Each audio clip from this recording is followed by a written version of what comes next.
Hi, you're listening to the Advantage Podcast with me, John Kenworthy.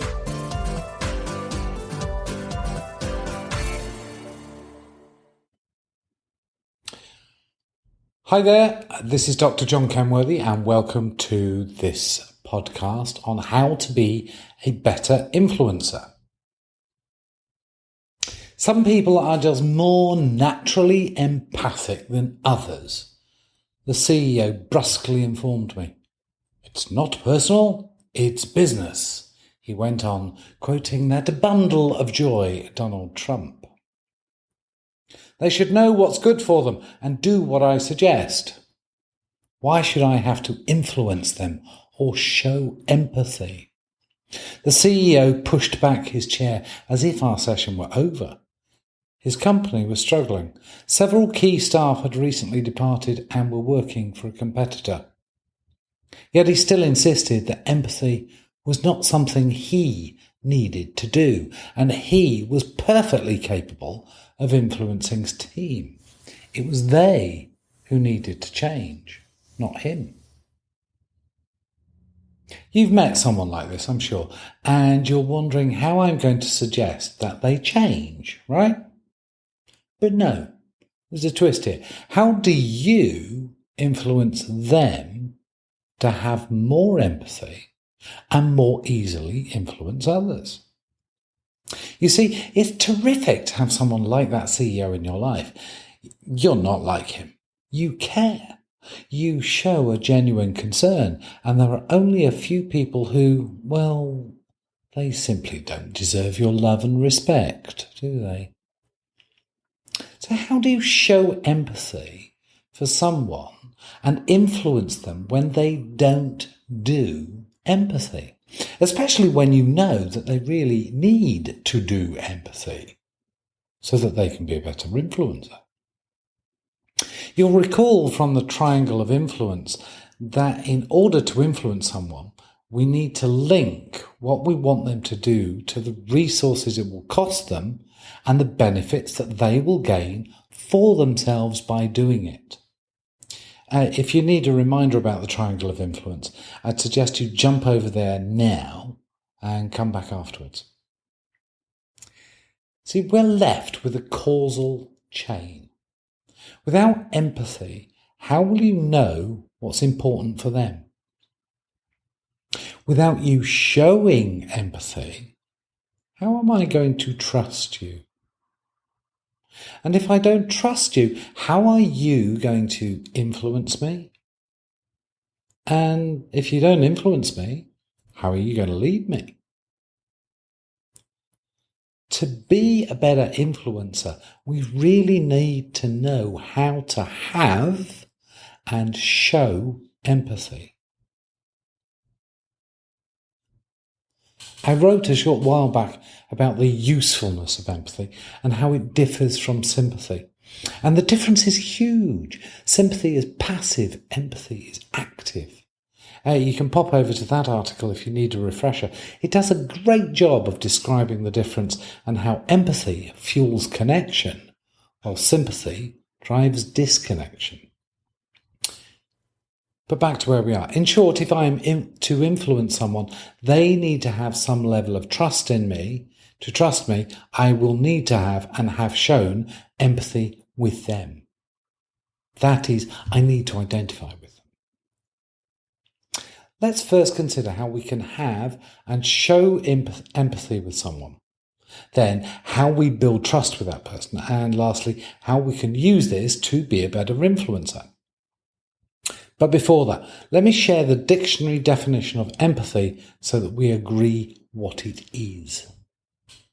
Empathy. The intellectual identification with or vicarious experiencing of the feelings, thoughts, or attitudes of another. I got that from dictionary.com, by the way. Imagine for a moment that I am sitting opposite you, and what I am about to share with you is both critically important and valuable for you. You sit up a little taller, lean your head forward and focus your eyes on me. You carefully watch every nuance of expression, listening attentively to every word, nodding appropriately as you take in and understand each point I make. Bring to mind 2 people in your life that you've known for some time. The first is someone with whom you have a good, strong and close relationship. You trust them to be in your corner, to support you, and they understand you well. The second individual is someone with whom you have a more distant relationship. You know them reasonably well enough that you know that you don't completely trust them. They would save themselves over you in a tight spot. You have these 2 people in mind? I'm going to predict that you identify more readily and openly with the first person. You understand and appreciate the way they think and act. You might not always agree with them, but even then you accept their perspective and can see it from their point of view. With the second individual, you believe that they just don't get you. They can be cold and dispassionate. They might have some odd perspectives on life and can be forceful in putting their own point of view across, especially when you seem to be at odds with them. How did I do? When someone shows empathy with you, as the first person in your scenario does, you are much more trusting of them and more likely to allow them to influence you. Why? Because you know that they would only influence you for something that is beneficial for you. Your brain produces oxytocin, which is known as the love drug, and trust is a form of love, making you feel good and receptive to that individual. When someone fails to show empathy towards you, you don't trust them as much, and you are naturally more defensive about their influence over you.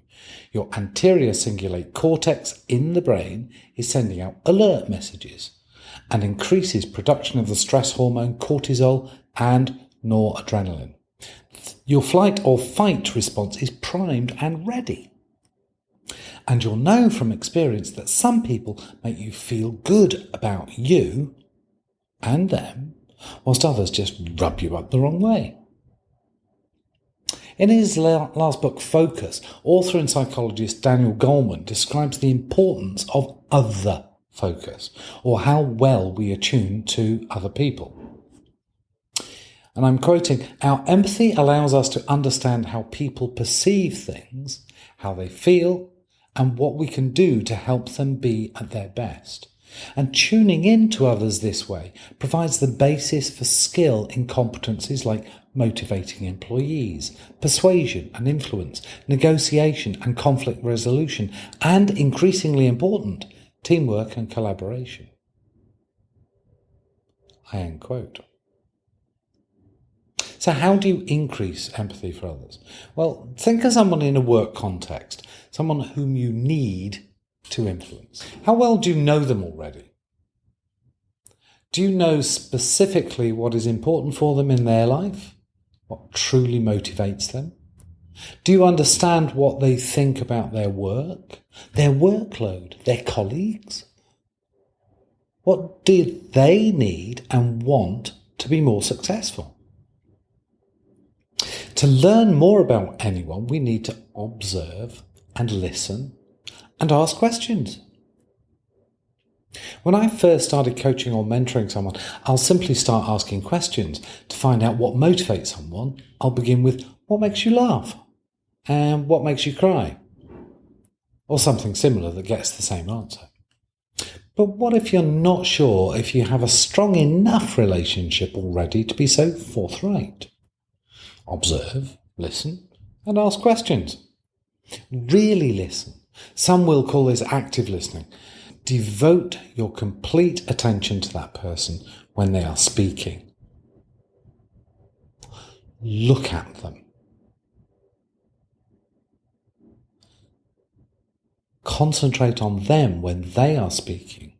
In a business context, look right between the eyes. We're not staring here, and yes, you can glance away occasionally. You'll know when you've made eye contact, when you know their eye colour. I have a terrific little exercise and template that you can use to develop the skill of observing and listening. It's called Eye Colour, I Listen. You can download it from my website later and use it to practice. And choose some friendly targets first and progress to your boss when you feel ready. As you're listening attentively, notice their body language. Notice the key words that they use, especially value words. Ask questions to dig deeper about something they have said or to find out more. Assume nothing. Ask specific questions to get a better understanding of their thinking and how they feel. When you show interest in someone, you create a closer relationship with them. You are demonstrating that you care about the other person and show a keen interest in what they are thinking and how they feel. That is having and showing empathy.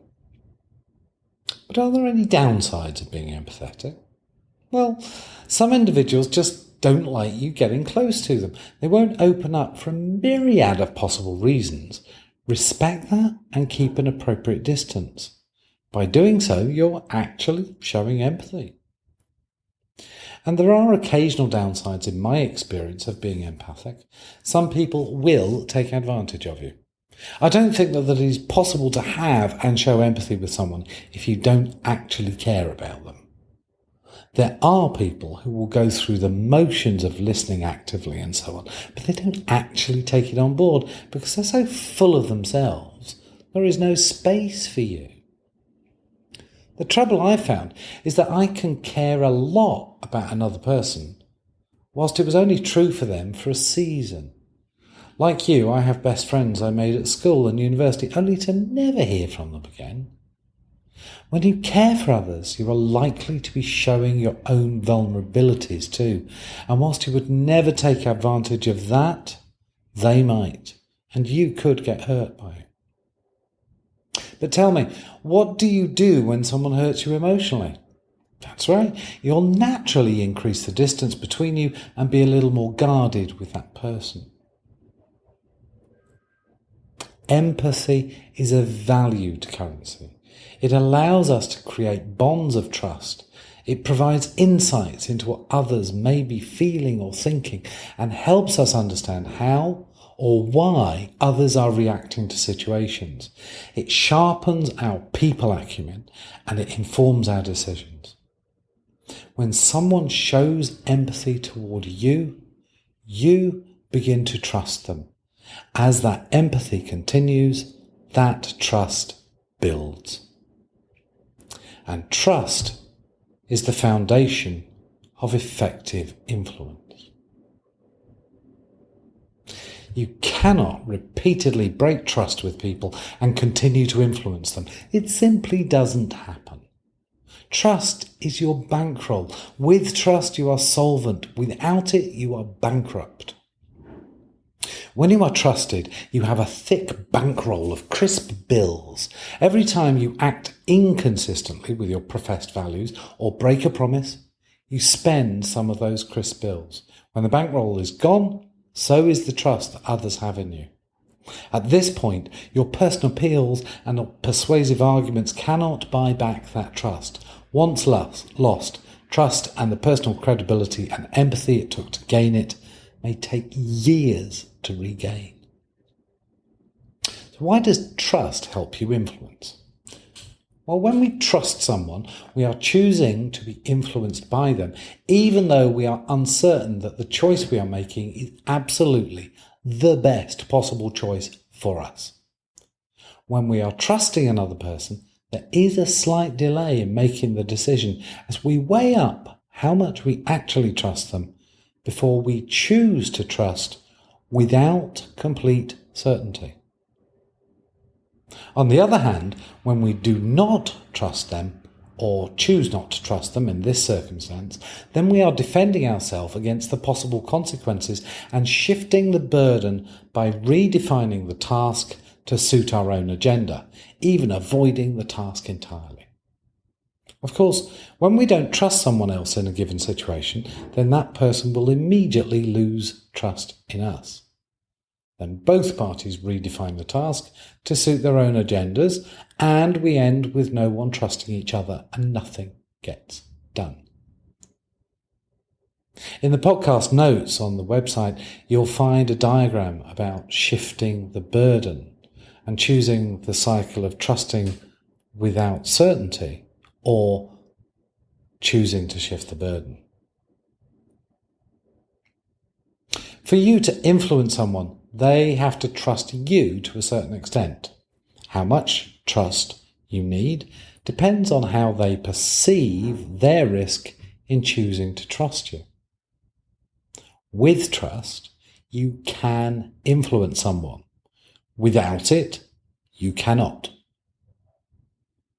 And the basis of good relationships and trust is empathy. Think about those two individuals again. The individual who shows empathy towards you and the person who does not. Something you'll notice is that you know much more about the first person than the second. You know some, if not all, of their vulnerabilities. Furthermore, you know that they know about their own fragilities and they are quite open about them with you. Are you brave enough to really get in touch with your own? Empathy makes us feel loved, and it's through the production of oxytocin in the brain. It comforts us to believe that someone else understands our pain, our suffering, and that we are not alone. And we feel a natural affinity towards those people who show empathy for us. When we see someone who has been empathic towards us, we will feel that same reassurance, that same love, that same trust as the oxytocin is once again produced in the brain. You know from your own standpoint that those individuals who show empathy towards you can more easily influence you. It follows then, does it not, that if you wish to more easily influence others, then you should show empathy towards them. Thanks for joining me on this podcast. I hope you've enjoyed it. Again, the show notes will be on the website. You can download and there'll be a PDF potentially immediately, or it might take me a few days to produce that report. Bye for now and enjoy. Bye-bye. You've been listening to the Advantage podcast with me, John Kenward. To find out more, visit us at celsin.com.